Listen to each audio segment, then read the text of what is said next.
to make. What prompted you to stop the fight tonight? Honestly, it's preparation. He didn't prepare like I wanted him to prepare.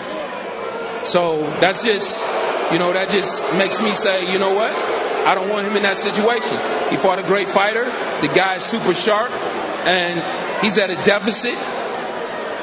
It's like fighting this guy blindfolded, and you're in a deficit like that. So I wasn't going to let that happen to him.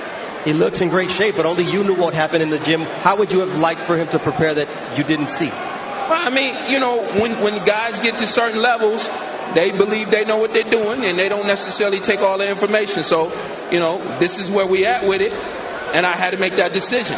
It's an easy decision for me. It's easy. He lives right across the street from me. I'll be having breakfast with him in the morning. It's easy. What's good, family? So mash the like button, subscribe, and lick off the bell. So we just heard there from your mans, Kenny, Porter. Listen, I'm pissed. You man know already. Your man the YB's coins got bumped once again by a fake, scary ass looking ass dude.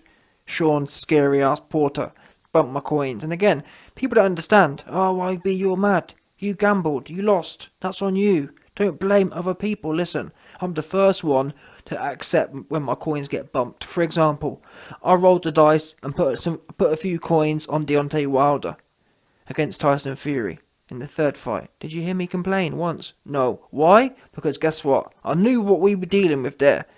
Yeah? I couldn't, for example, I could have come on here after that fight and said, oh look, Deontay Wilder didn't have amazing technique.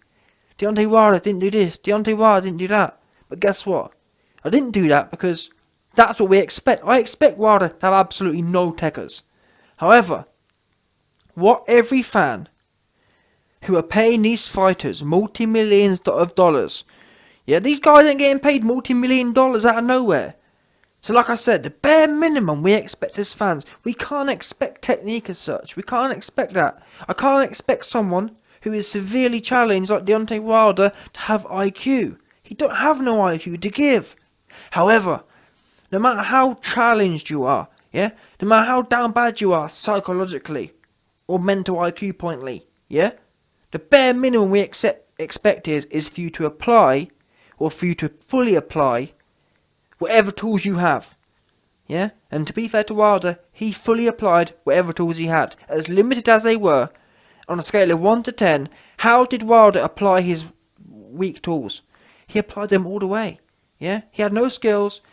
Listen, Wilder been had no skills, but still, guess what? He dedicated himself to having no skills, and he went in there all the way no skilled. Yeah, and he put all the no skilledness on Tyson Fury. Every ounce of no skill having arseness, Deontay Wilder invested into Tyson Fury. So how could I be mad at that? That's all we want. All we want as fans is for people to go in there, whatever tools you got, bring them and show us them. Now, bear in mind as well, people, that Shawn Porter's already admitted this was his last fight. You know it's your last fight. Did that performance from Shawn Porter to you look like it was a last fight performance? Did you see him in there just really grinding for it? Now, to be fair, he was leaping for it, alright? Yeah, he was chilling in the air, leaping for it, alright? But, I mean, I guess it's not really Shawn's fault, because to be fair to Shawn would have carried on. It was his pops who threw the towel in. So I don't know, people. I'm frustrated with this whole situation. I'm frustrated because before the fight, we didn't hear nothing about this camp business.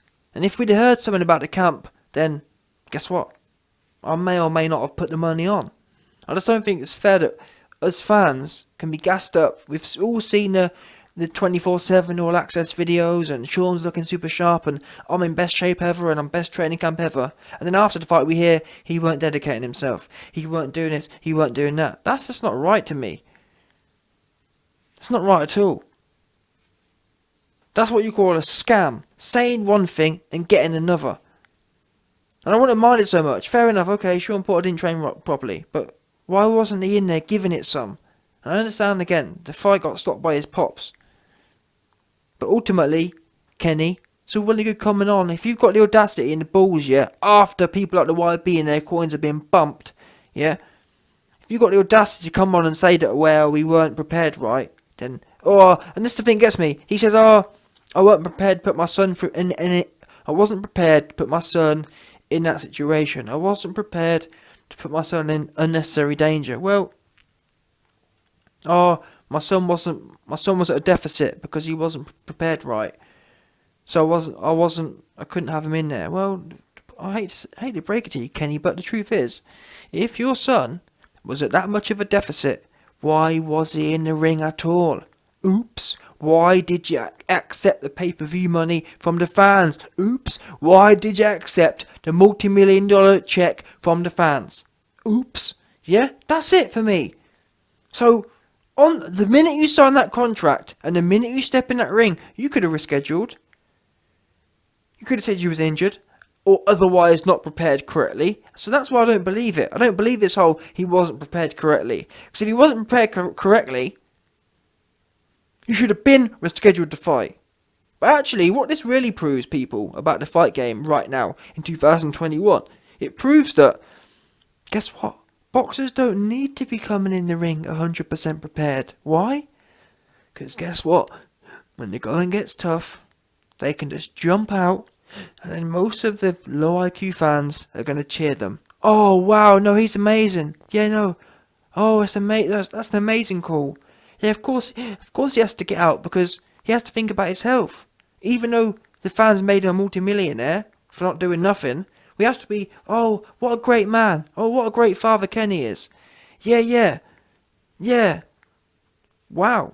There was the days, many years ago, many moons ago, there was the days where we used to praise people for getting stuck in and for doing things which other normal humans couldn't do. These days, we praise people for doing things we all can do. I can go in there and get dragged up. Who can't go in there and get dragged out by their pops? We all can do that. But yeah, oh no, he'd be smart. That's the next thing. You heard Shawn Porter. Oh man, I like Andre Ward. He's smart with it. Yeah, he left early and that's what we hear now. Even Shawn Porter was saying, oh man, I hope y'all appreciate my performance. What do you mean? Because guess what? The YB's lost coins don't appreciate that performance. You hopping out or you being pulled out halfway through the fight. Because for me, yeah, a fight starts once someone's been hurt. That's really the top and bottom of it for me.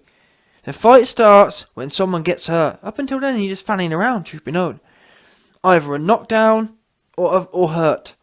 Because if people who know or study boxing will know that there is actually two types of fights.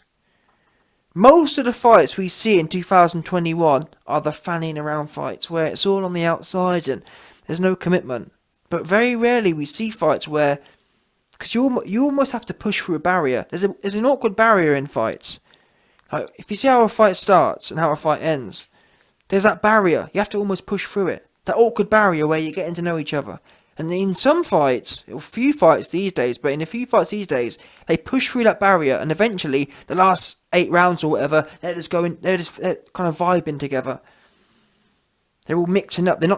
Both fighters aren't scared to get hit. In fact, if you watch Alvarez versus Golovkin, the first fight, that would be a good example of what I'm talking about.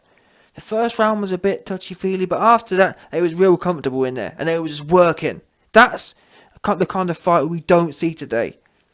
What we get today is basically what you saw in that Crawford versus Porter fight. So they're all just fiddling around. There's no real commitment. No one really wants to say, or both men don't want to say, you know what, let's meet in the centre of the ring and get to it. Let's get on it. Let's hop on it early. And guess what?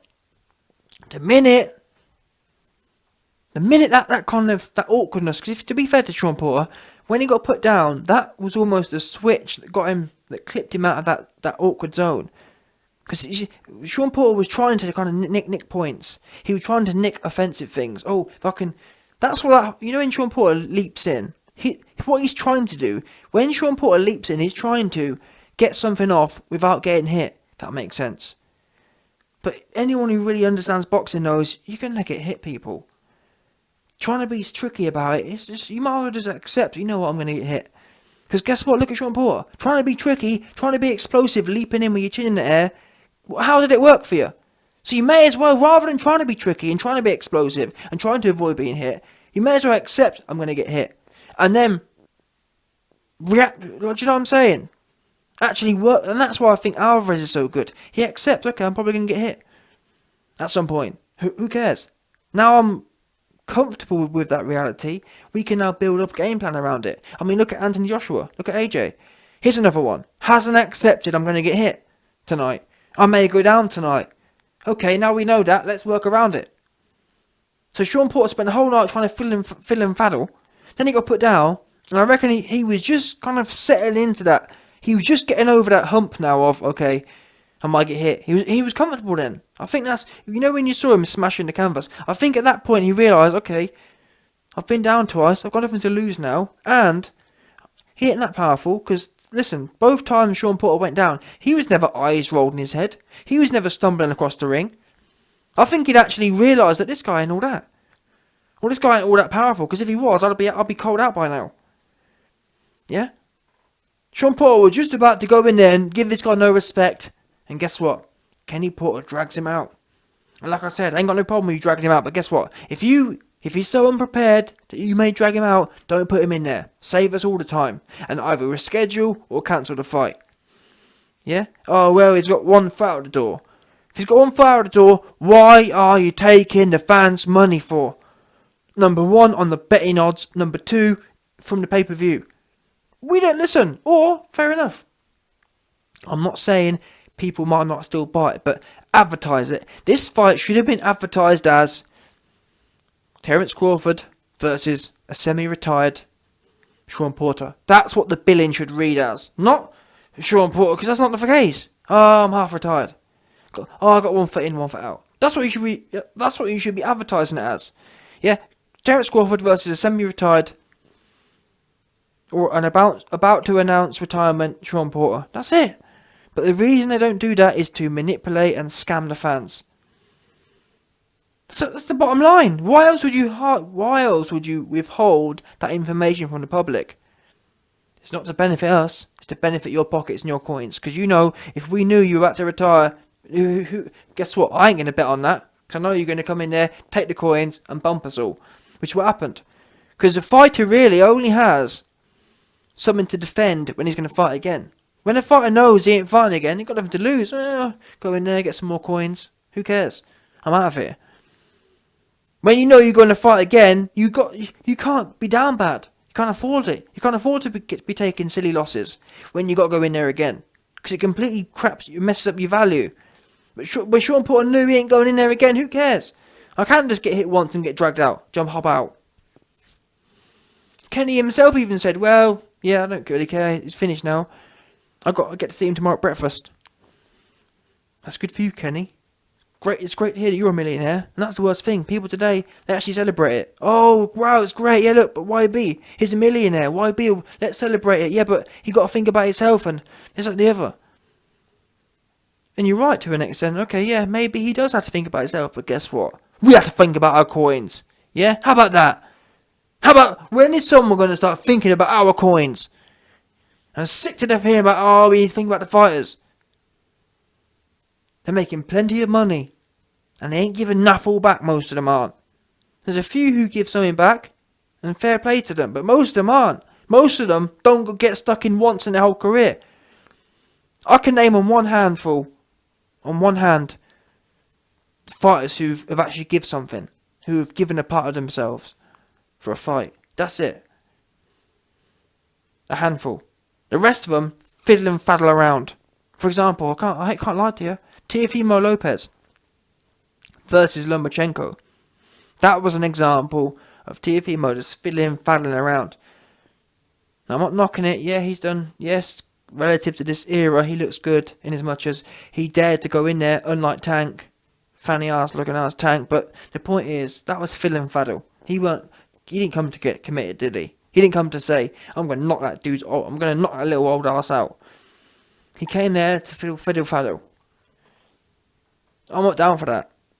Yeah, come there to push Wiggs back. And I'm going to show you, man. No doubt.